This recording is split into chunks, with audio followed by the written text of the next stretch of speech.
it'll be a Fringe S&D. Looks like I'm just gonna switch sides. But man, I still can't believe H2k lost this game. To be quite frank with you, I mean, they had it. I mean, they were up a decent amount of the game going into. Drops a bomb too. Yeah. It's just, I mean, look at that. When you take a look at the numbers, you know, the fact that they're all negative, the fact they had so many defends, that was just a scrappy effort from Optic, man. Not pretty by any means, but a victory Crim you will getting that take. kill right there is huge on top of AC. That player kills him. They have 3 following that up. They have another one, you know, coming from that second hard point, and then they have 2 probably get up to top AC. Maybe one's able to get to mid. It's a big kill right And that using the HC there buys kind of a couple seconds, because if he peeks that and drops immediately, he's in trouble. But the HC goes out. He sees all 4 coming. That gives that couple extra seconds there for the players to rotate over and get eyes on the push there from top window, and they shut it down. Scump knows how this team likes to use the Shiva. Not going to make it into the S&D. Didn't really have an impact, I don't think, much in Game 2. Mostly it was Man of War action from either ARs. Yeah, you're going to see Thermal go. So Leo wants to negate some of the sniper play that we could potentially see. Now, SVG going to go from Lacefield. Some of it? No, they want to get rid of all the sniper play that we might see. You're going to see flashbangs go as well. High caliber rapid still in. Overclock still in. So you expect at least 3 of those come off, and kinetic comes off as well. So I wonder if high caliber rapid or overclock make it in. Now something definitely sneaks in. I think it'll probably go concussion, a high caliber rapid fire, if I had to guess. And overclock makes it in. Overclock will be the one to make it in. We'll have to see how they decide to play it out. Obviously, these players may not be thinking the same way I am, as we saw high caliber make it in the first one. Not going to hop into the second game here in rapid fire. That makes sense. So overclock will be the one thing that makes it sneak through. So, you know, what impact does that have on this search and destroy? You're going to get your abilities a little bit faster. But with kinetic gone, you'll have Scump going camo. You expect, we've seen Crim run Vision Pulse before. Don't know if he'll do it on this one, but we have seen some Vision Pulse out of Crim on some of the search and destroy maps. You figure Lacefield goes Heat Wave. Don't know how much of a difference it makes. Obviously, you know, if a player's going off, you have Crim going Overdrive. So interesting. You know, they're going to not go Vision Pulse, probably. They're going to go Overdrive. Well, things mix up a little bit when kinetic comes off the board. Lacefield, Heat Wave makes sense. Heat Wave from Karma, no shocker there. Formal could go Vision Pulse. He'll probably go Psychosis, though. Yeah. Right? I mean, I think he kind of likes Psychosis and S&D. And Formal, I think when you take a look at, again, I looked at the stats for S&D. Statistically, right now, I believe Formal is number 2 behind Parasite and S&D overall. Really? When you're talking first blood percentage, just overall KD, number 2. So Formal, you know, not a standout S&D player we talk about a lot, but he has been in stage 1. He's put a ton of work into his S&D. He plays a ton. He plays a ton. Yeah. I mean, you know, when he first got into the Call of Duty scene, he was extremely predictable in search and destroy. Oh yeah, all he did was snipe. Now he can really do it all. Now, that's just been the grind, really. Yeah, and he's got like you know, kind of the S&D mentality down now. Like obviously, like it's a big jump coming from a game where you don't play any you know, one life and the switch from Halo to COD, the biggest switch is search and destroy. And I know they kind of have it down Halo 5 with Breakout, but it's definitely been the game type that Call of Duty has, you know, in console FPS been that vastly different. It definitely took him a solid, I don't know, at least half a ghost, I think, before we kind of got it figured out. Now he certainly got it down. He came alive a bit in Advanced Warfare as well. Yeah. But he will have an impact.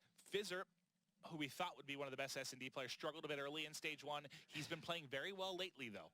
Yeah, and I wonder if we see any of you know, Locust on this one. Now, the smokes make it in as well. So H2k, they'll like to do this you know, nice play over on the B site where they'll go down tracks and they'll smoke off that back rock and sneak into the bomb site. Yeah. So with the smokes in, you got to figure they're going to try something along those lines. I wouldn't be incredibly surprised if we don't really see any sniping. I know sniping was kind of the story of the last series S&D as they were coming out. Big plays from Parasite, big plays from Attach. I don't know that we'll really see any. Neither of these teams have I really seen play with the PO6 at all. No. Locust we don't see used that much. Have we seen Fizzer with the PO6? I think maybe once or twice. Well, that's true. That's true. But Captain Checks, I hear you have some feedback for us on Twitter. I could easily place them in the top 5 when they're playing their best, which is kind of what I was thinking too. I agree with them. When they're on, they are on. You just saw them take Optic Gaming to the ropes. Well, you can say your top 4 easy, and out of those other remaining teams, when H2k is playing like we've seen them play, you can take them over Elevator. You can take them over Elevator Complexity. Yeah, you certainly could. Yeah. All right. Well, players getting wrapped up now with their classes and score streaks. We should be ready to momentarily hop into game number 2, Search and Destroy. Optic Gaming 1-0 lead here over H2k. And H2k, they do not want an 0-2 week. I mean, they're one of the first teams in we picked for stage 1 if you're talking about bubble teams. And now the 0-2 start here could be very, very scary.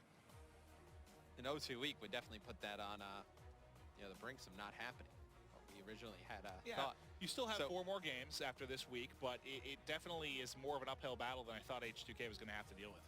Yeah, I mean, you would have figured that they, I don't want to say get in easy, but I mean, they're able to win the games that you thought they would. They would be the team that's not in trouble. It would be TSM, the one that is, but H2k could potentially fall down into that troubling position of fighting for their spot, going into stage 2, playing in that relegation. This is a huge match for them. All right, we talked a little bit about how good Formal has been in a Search and Destroy, and he gets ripped apart by Fizzerp.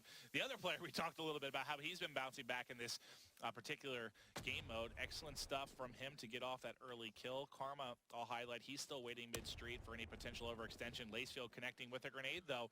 4v2 early on. And Optic, I mean, this is, I guess, their match outside of CTF that they're certainly the most vulnerable in. Without a doubt. And Scump actually thought about going up into Barn and challenging one player, but obviously with the bomb, not going to do that. And you see Karma picks one up over on the A side. So just making some players rotate around the map, and Scump drops. It's going to be Karma left. That's the last one alive here. He's going to be able to get a second one. Oh, no. Oh, man. He puts a lot of nice shots into that player.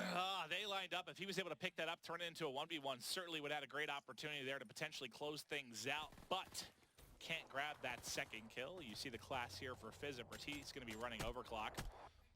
Could lead to some good ability use from him down the road. Obviously, I think most of the players going to be running overclock, right? You're going to want to get your abilities as fast as possible. Kind of chain them together, use them, maybe get 1 or 2 uses of your ability during the Search and Destroy. Now, you see how close Fizzerp is to overdrive already. I mean, a little bit more than halfway. I think he picks up another kill or 2, could potentially get there. Oh, they did not expect the aggression there, but it's not going to matter as Fear is able to pick him up. Now they've got control of the B bomb site. Everyone rotating pretty quickly here, so they might be able to collapse in a strong fashion here despite being down a man. And you see Krem, he's ready for that spot. Players so commonly set up there. Does he check it, though? It's going to be so based on timing. He's going to get shot in the back. No, I think he realized that player was going to end up peeking him. Why is he able to come back? Not able to pick it up, though. Scump in a 1v3. Karma had a 1v3 last round, and he should be dropped here in a matter of seconds. H2k in control here early, S&D. And that's what, if they get to a game 5, that's anyone's game. I think H2k can absolutely take it. He's going to take out Fizzerp, so he ends Fizzerp's 3 streak. Not saying that was going to lead anywhere, but... Could have, though. Could have. It could have. So, Scump that kill at the end, not as meaningless as some would think, but it's still going to be H2k getting out to a 2-0 lead. How close is he? Fizzerp's almost at overdrive already. And look at overdrive for Krem. As he has 0 kills, he has about a mile to go. Yeah. Nah. You got to think if Fizzerp can get that overdrive, he's going to use it as fast as possible because he's going to want to get at least twice during the Search and Destroy. All right, now we'll watch Foremost. He's going to be the first person to start to push up tracks a little bit. The first round, he got picked off from Fizzerp and Window. I think Fizzerp's still in the same position, yeah. So he may, if they push through small, Formal could be in trouble again, but he's just inching his way forward here like a caterpillar. You see with X-Ray, there's one player all the way in the back, and who's that going to be? It's going to be Fears. Which is a difficult challenge. Now he's gotten to a better position. He lets him go, though. Oh, God. What's the plan here? He's in such a scary spot now because they know where he is. Yeah, Formal's pushed up, but none of his teammates are showing any type of action over towards the B site. It seems like it's just going to use him as a little bit of a distraction. He's able to get out, He distracted the hell out of 2 players, without question. He kind of took up the time of 2 players. He jumps in at top bar, and he's able to take out 1. So Formal causing a lot of problems for H2k this round. He's going to have 1 player directly in front of him, and it's going to be Fears, actually. Sorry, he's going to be able to take out Krim. So going to have a 3v1 now.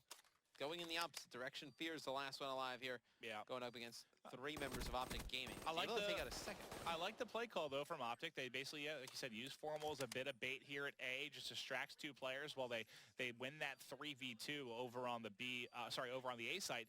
Fears now has to go. He has to be reckless if he wants to try and close this out. I think you play for this kill and get your Just play for streaks. Yeah, I was going to say, if he was going to go for the 1v2, he had to go. He had to go really, really fast, and he's didn't do that. So at this point, yeah, you got to just wait for a kill.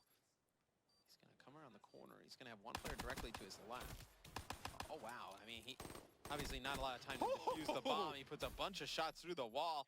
And he's going to challenge this player, just trying to pick up more points towards his overall score. And it's not going to find Karma, but just not enough time. He gets his glitch. India gets an HC during that round. So yeah.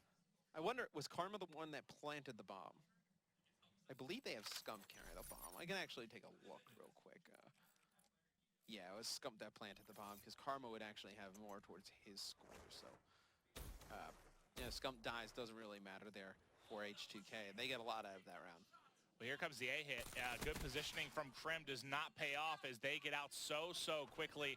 I'm going to actually go back to Fears here for a second just because he's the one really working on streaks. 4-0 right now. He's yet to drop. He has the HC. They're so worried about the flank. Yeah, someone needs to watch the flank and allow him to call this out. He's able to get it out. Should be able to push through the A site and open things up for them. When is a player like Fears going to use glitch? See, the HC gets taken out there, but that opened things up for Lacefield to get into a pretty good position, though. Yep, he should be able to... Oh, he's actually going to get challenged on bomb by Scump. Scump's going to be able to take him out. You're going to see Legal able to take out one. It's going to be a 1v1 scenario here. It's going to be Legal going up against Karma. Well, Karma, I mean, he's got... The problem is there's so much time left that he could come from anywhere now. So he's got bomb down on A, which is great. But he could come from literally anywhere. And this is one of those situations that's almost purely going to come down to timing.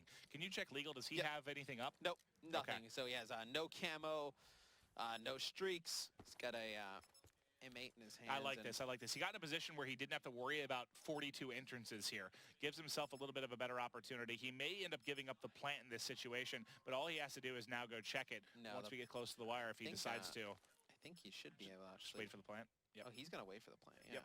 Well, it was too scary for him to sit on that side, I think.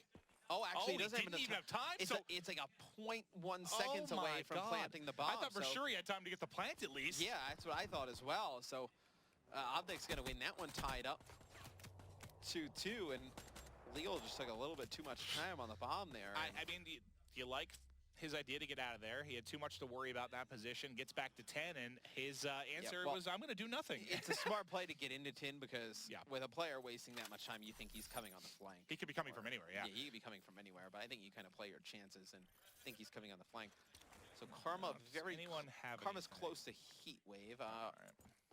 Nobody has anything, and Fizzer, I believe, used his overdrive last round. So you're going to see Legal getting that first blood on Scump. You see smokes coming out in the mid-street for Optic Gaming, but they're not going to be able to do anything with it as Scump's going to kind of be their point man pushing up. We saw one there on the A site.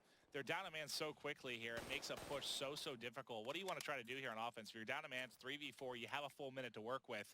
What are your options here, man? You know, you can work on getting a pick over at B. I think that's probably your best chance. You're going to see Fears take Krim out, but once you use the smokes and you don't have that to kind of push up that mid-street, get into bricks, I think you're just kind of playing for picks over here, and they're going to challenge Fears. But I feel like this should have happened a while ago when they had all 3 members up and they should have went together. I'm just waiting for this flank to finally develop. They haven't pushed through yet, but Lacefield keeps flirting with the idea. He's going to be the man here to deal with it if the pressure does come through. He's set up right outside 10. He's checking over the top. Now he knows it's coming. He got that vision to know they're coming through. He's able to whip on one. Karma going to be left now in a 1v4. He's able to pick up one. Can he grab another? Wisely checking the corner there, but that's Legal to close things out. 3-2 advantage here for H2k, and things, honestly, that was an aggressive position from Legal on mid-map. He picked up the early kill, and it just shut things down from Optic early. I tell you what, though, Maeve, this is one where H2k, realistically, what could the score be in their favor? If they 3-1? Well, you mean 4-1? Yeah. I mean, it very well could be. There's been some close rounds. Kind of giving away 2 rounds to Optic Gaming. How many times have we seen teams when they make a mistake against Optic Gaming, Optic makes them punish, make them hurt for it. So let's see what H2k likes to do on offense. It looks like they're going to be pretty aggressive going down B Street. And, you know, Karma has that heat wave. He waits for a player to get on a bomb. He can make a big play. And you see Krim picking up one, Formal with another. Karma with I should have stayed with Karma. That was the heat wave. I was worried about that player at back rock, but Karma, who we started with, was the man that went big. He heat waves that site and connects, I believe, with all three. And now poor Lacefield, he is in a world of trouble. Yeah, when he heat waves on the bomb site, he actually probably picks up 3 players there.